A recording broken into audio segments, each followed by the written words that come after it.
Well, hello there. I noticed something is different today. I don't know what it is. Is it the camera angle?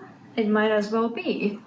I've recently been getting into doing the daily rituals or daily habits of all these creative personas and writers, and I think it's such an interesting experience to kind of try that out and see how it works out for you. For my last video, I did Virginia Woolf, and it turned out pretty interesting.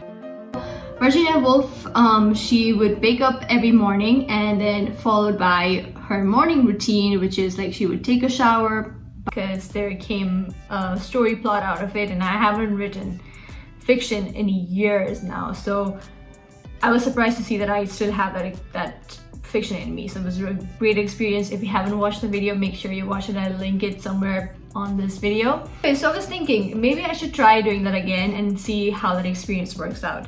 So I was kind of going back and forth as to who I want to be, what do I want to do next, who do I want to be next. I was doing a lot of thinking, and then suddenly it came to me in a broad daylight out of nowhere while I was contemplating about my life, watching some TV shows, but also multitasking and thinking about things. And where is this going? I don't know. It just came to me out of nowhere. I was like, oh yes, I know who I want to be next.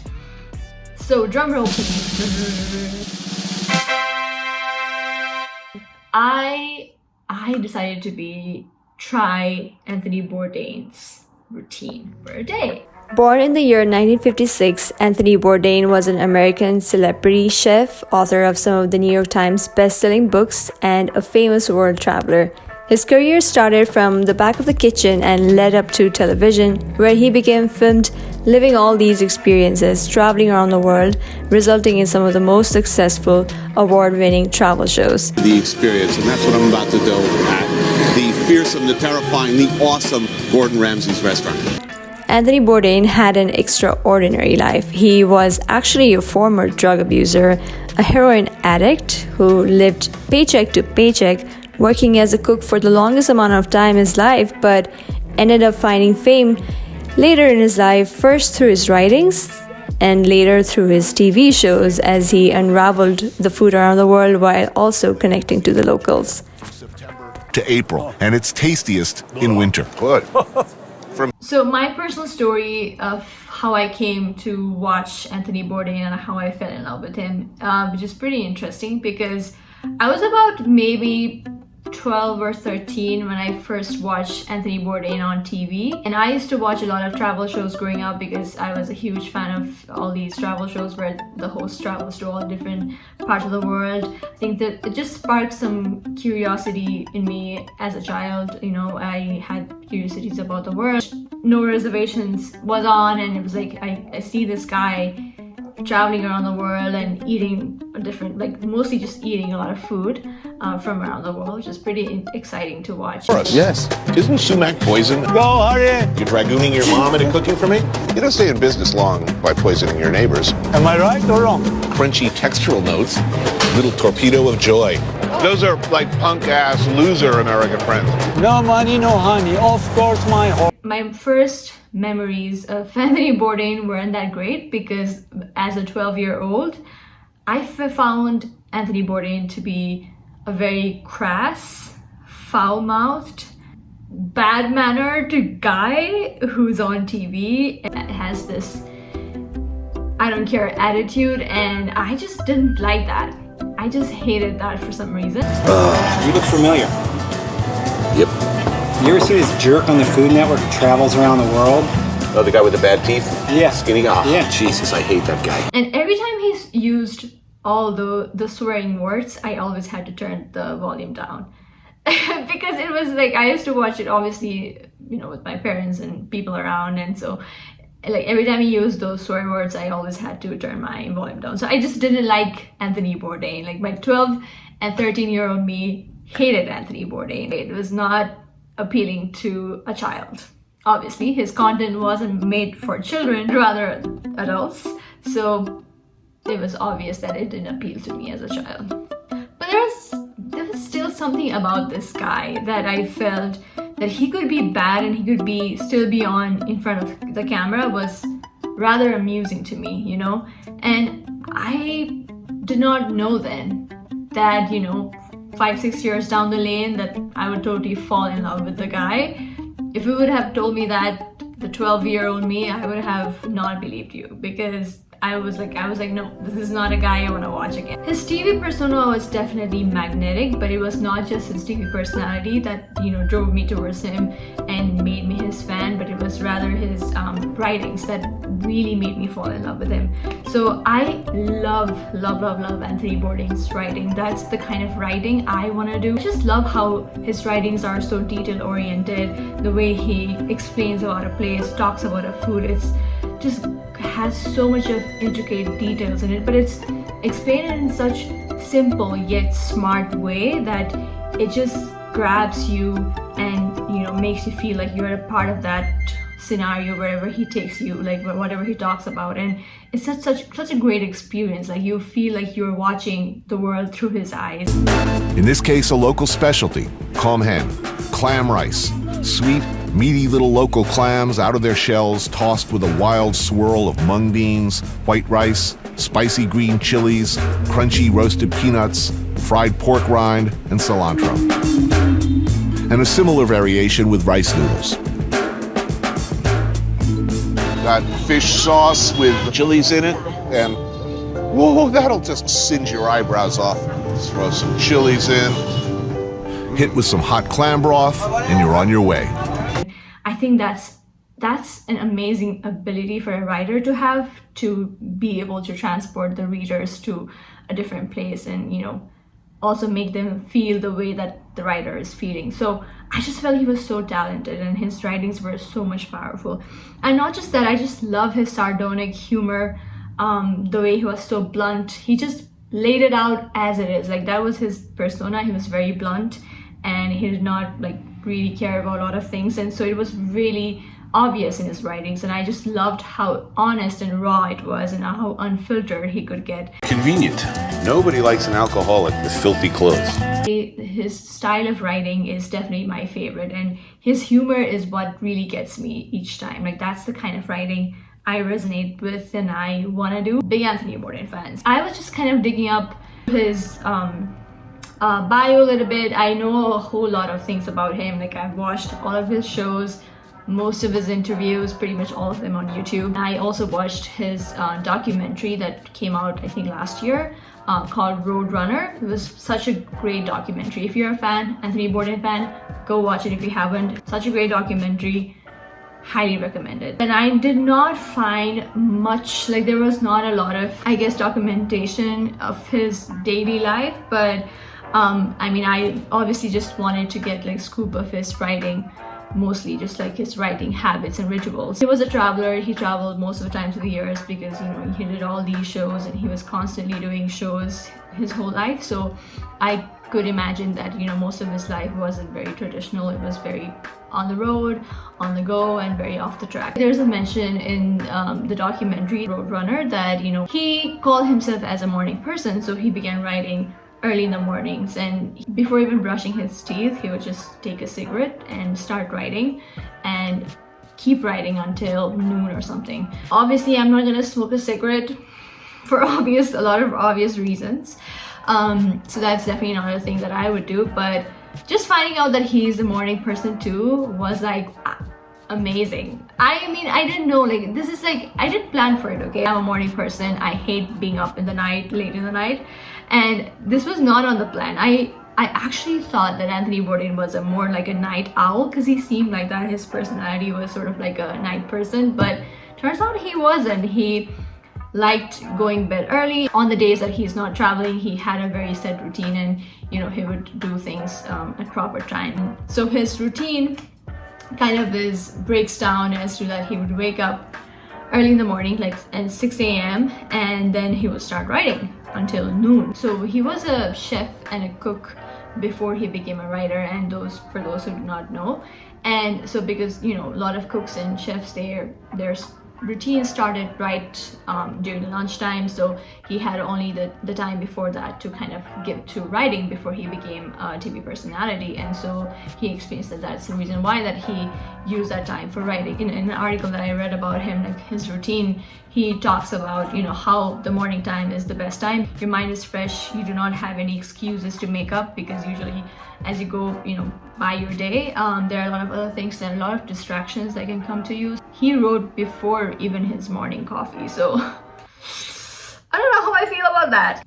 Without coffee, I cannot function as a human being. I feel like I can do no work, I can do nothing. I definitely cannot think creative unless it's for coffee, which is not the truth. I think it's all made up lies for ourselves by ourselves. So I think that's not the truth. I mean, I can try that. We'll see.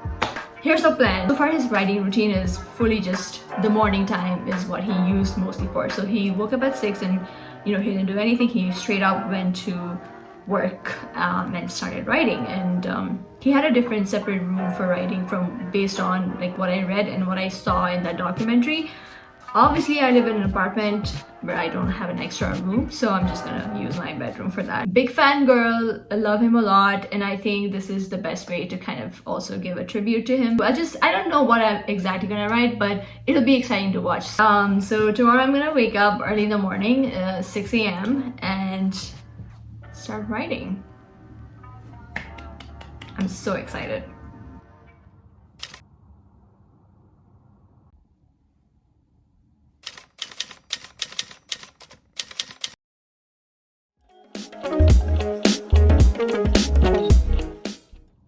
I discovered that there's actually a playlist on Spotify that someone made. I think that's the creator of the documentary itself, which contains all of Anthony Bourdain's favorite songs. And I'm gonna tell you, these songs are really great. I've been listening to this most recently, and I enjoy like a lot of these songs. So I decided, like, while I'm working on my draft, while I'm working on the thing that I'm writing, I will just play this in the background to just kind of get more into the essence of Anthony Bourdain. Maybe he would have played something in the background. I'm not sure. It's not mentioned clearly anywhere, but I mean, I'm sure that he would have done that one day or the other. So I'm just gonna play this on the background and, you know, like enjoy while that happens. So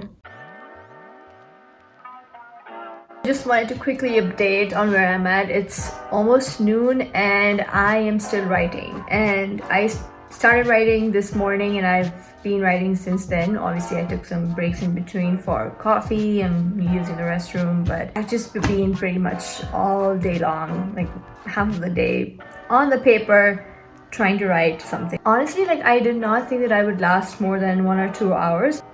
I was in a flow. I just kept going, and you know, I didn't stop and look at the time because I was kind of enjoying it. I wanted to write about a place because, you know, just keeping the essence of Anthony Bourdain alive. And so I was kind of going back to my experience in Japan and kind of, you know, going back to the memories and trying to write about my experience in Japan, so which has been really interesting. And just writing about all those things, I just felt like I was actually in that city again and just in that country again. So I was kind of reliving the memories by writing. You know, it's funny because just writing, just like sitting there, taking the time to just write is actually beneficial for you. That was Anthony's policy as well. Like if you just, you know, take away all the distractions, your phone, emails and everything, the first few hours in the morning are really helpful for you to concentrate and write. And he was so right, and I can see why that is, because like for me, even my brain is really active in the morning. So I think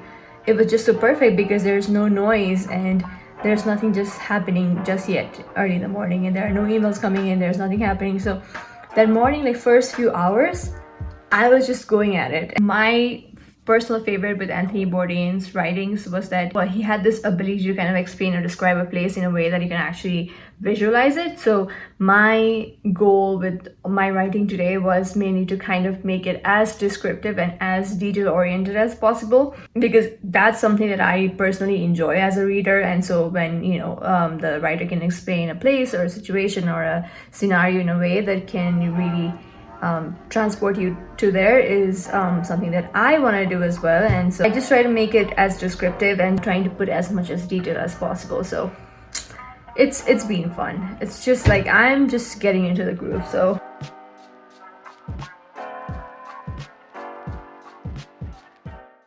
I'm gonna probably wrap this up for now, and yeah, just try to see what else to fill in for the day. But yeah, I'm so glad I did it. I really loved it, and we'll see.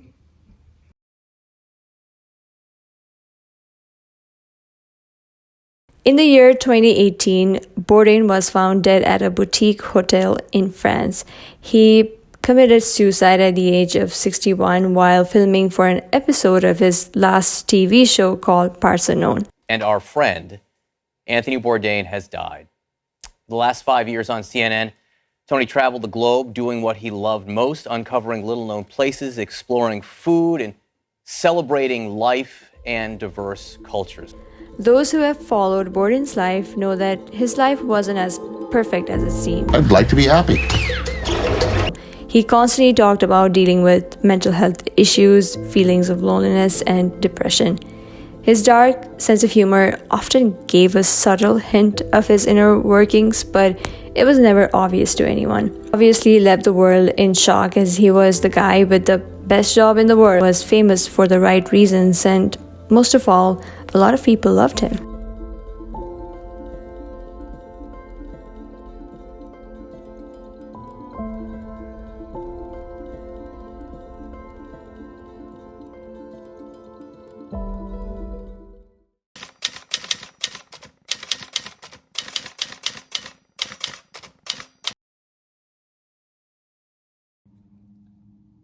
So I'm here to give you all the scoop of my Anthony Bourdain writing routine that I did yesterday. So I want to talk about the whole experience, summarize it, and quickly give quick takeaways. So first things first, I woke up at 6 a.m. I brushed my teeth and I straight up started writing. I did not take any coffee. I'm super proud for that. The first 2 hours were the most surprising and the most productive, I feel, because I was just in the zone. I was in the mood. I was hyper focused, and surprisingly, I didn't even need coffee for that. I was so hyper focused. I had all the energy, all the creativity in the world somehow, which was very surprising to me, because although I'm a morning person, I just feel like I need some time to just like be with myself and not do anything. Like, I don't know how that worked, but like it worked. It just worked for me. Like the first 2 hours were the best 2 hours, I think, for me to start writing. So I wrote about an experience, my travel that I had in Japan back in 2018, which is a long time ago, but I was kind of revisiting that memory and literally transporting myself back to that scenario where I was in the airport and like kind of exploring the country, the city, and I actually felt like I was reliving all those memories again, and I was actually there, and I was still getting excited and just like talking about all those things, and I started remembering all the details that from the trip, and the little details from when I landed at the airport to when I was like visiting around Tokyo. So everything just started coming back to me vividly. It was such an amazing experience. So I think I kind of enjoyed that, because the last time I was writing fiction, I wasn't enjoying maybe that much the process, because fiction is not my favorite genre. I love writing about people, places, and travel related stuff, because it's just such a great experience, I feel. And so that's probably the reason why I was enjoying it. I did not expect at the beginning of this experiment, I was kind of skeptical that I would be able to last 6 hours,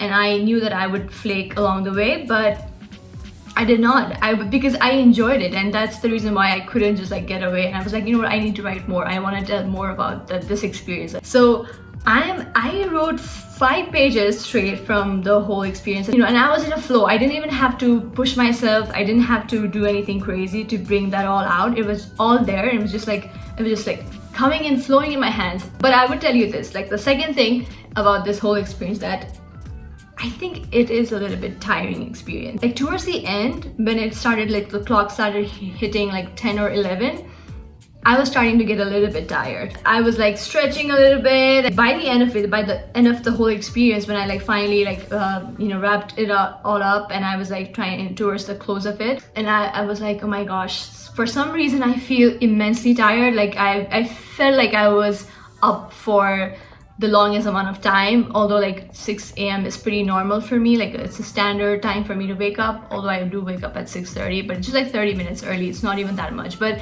I felt like I've been up for a really long time, and I just suddenly felt so tired, and I just felt like I don't have energy.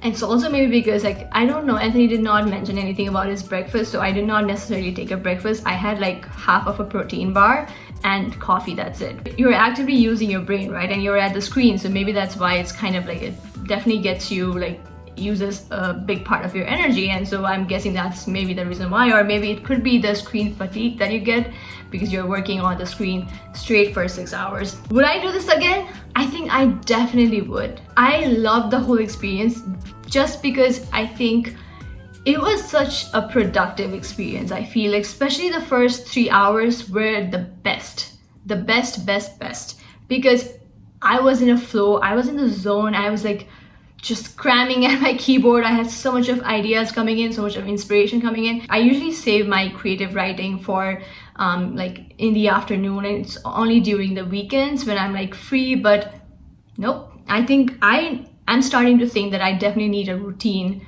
to like a set routine to kind of, you know, write. You have no excuses to make when you're like just dedicating a specific time of your day to writing, and that was very essential for me because I just feel like that would make me more consistent. Yeah, I think that was like my biggest takeaways, that just to have that set routine of in a day to kind of dedicate to writing or your creative endeavors. Best thing is like I especially like, I love early mornings, and just like writing and kind of visualizing one of your fondest memories in the morning is like now my new hobby. Like I loved it so much. I loved that experience so much. I think I'm gonna do it again. Like I don't know. I love the whole experience. Like maybe not 6 hours, but at least like being able to dedicate like 3 or 4 hours in the morning. For starters, yes, I would definitely recommend like try to visit one of your like fondest memories from the past and try to write that down in the paper. Try to visualize being back in that good memory that you had and try to write that on paper. So therapeutic, so much fun to do, and I swear to God you'll enjoy it so much. It'll definitely transport you back in time. So highly recommend that. Overall, my experience was amazing. Okay, so let's get to the product. I definitely want to read you a little bit from that writing experience. I have written a lot of things here, but I'm just gonna try to read like one paragraph that I think is worth reading, and maybe I will add a montage of my Japan travels while I'm editing my videos. I don't know if I still have it, like we'll see. I want to read about ramen. Let's talk about ramen. When in Japan, do ramen. Hopefully you guys can enjoy. Here we go. I wasn't a big fan of seafood or noodles until I went to Japan, so ramen was never on the list of food I liked. I had only had commercial Americanized packaged ramen that you get to buy in the grocery stores in the States because it was one of the cheapest foods to buy and very easy to make. It saved time and money. The students would know how significant it is to make their lives easier. I didn't love it, it just did the job. The true flavors of ramen opened my eyes when I first tasted it in the origin of ramen itself, Japan. It was like tasting bacon for the first time. Although I've never had bacon my entire life, I've heard that the experience is nothing short of making love. So, when I devoured the first authentic Japanese ramen at a little hidden ramen shop in Tokyo on a cold January morning, my soul was revived. I don't know if it was the perfect cold weather to warm ramen ratio, or it was the broth, or the shrimp floating on the broth, maybe the noodles, or some secret ingredient they put in the recipe. It simply tasted delicious. Since that day on, I have become a big fan of ramen noodles in general and try to find the best flavors wherever I go. But nothing hits the spot like the one I tasted back in Tokyo. It was like first love, hard to replace. I love it. I mean, like, it's just like, it's so personal, and it's so just talking about that whole experience and just like being able to give readers that experience just makes me feel good. So I'm definitely happy with what I've wrote, and I definitely want to, you know, kind of like polish it a little bit and maybe like try sending it somewhere. So I don't want this piece to just sit on my computer, so we'll see what happens. But yeah, I'm so glad that you guys came and you guys took some time to watch this video, And I definitely want to try more of routines like this because it's really helpful in so many ways. I really hope that you guys like this video. If you did, do not forget to give it a big thumbs up, subscribe if you haven't already, and yeah, please come back for more. I definitely hope to do more amazing creative routines like this and also try different writing styles. So if you have anything that you want me to try to do, then please let me know down in the comments box. And yeah, I'll see you again next time. Until then, take care. Ciao.